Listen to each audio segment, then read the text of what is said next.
이번 선거에 출마하는 후보들 크게 두 부류로 나눌 수 있을 것 같습니다.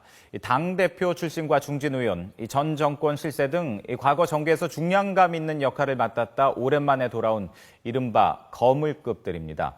그런가 하면 이 생업에 종사하다가 혹은 지방자치 현장을 누비다 중앙정치 무대에 처음으로 문을 두드리는 정치 신인들도 있는데요. 이인경 앵커가 후보들의 면면을 디지털 스튜디오에서 전해드리겠습니다. 디지털 스튜디오입니다. 국회의원 선거는 여의도 정치에 입문하려는 이들이 기본적으로 통과해야 되는 관문이면서 정치적 거물들의 재기의 발판이 됩니다. 이번 선거 역시 마찬가지인데요. 먼저 이번 선거를 통해 돌아온 정치적 거물들 누가 있는지 살펴봅니다.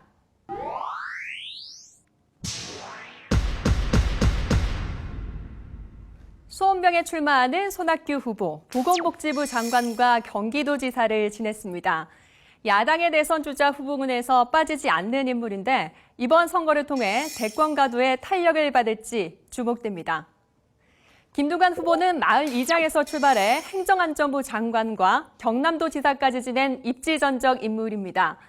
야권의 인물로 야당의 불모지였던 경남에서 도민들의 선택을 받았지만 대선에 출마하며 지사직을 내려놨다 이번에 김포에 출사표를 던졌습니다.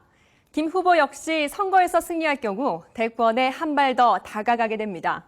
판사 출신으로 두 차례 국회의원을 지낸 나경원 후보는 지난 2011년 서울시장 재보궐선거 패배 이후 중앙정치와는 거리를 뒀었는데요.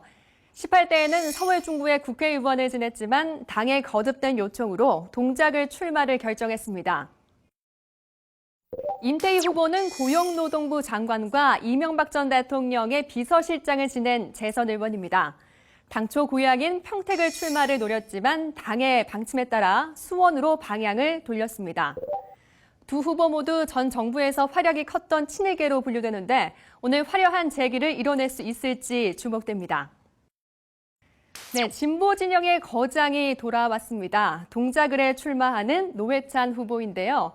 지난 19대 총선에서 노원병에 당선됐었죠. 하지만 삼서 엑스파일 사건에 대한 법원 판결로 의원직을 상실했다가 동작을 해서 다시 출마하게 됐습니다.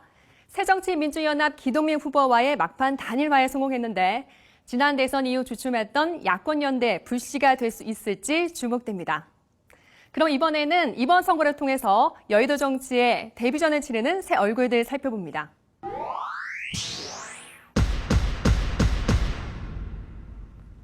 먼저 새정치민주연합이 광주 광산을에 전략 공천한 권은희 후보입니다.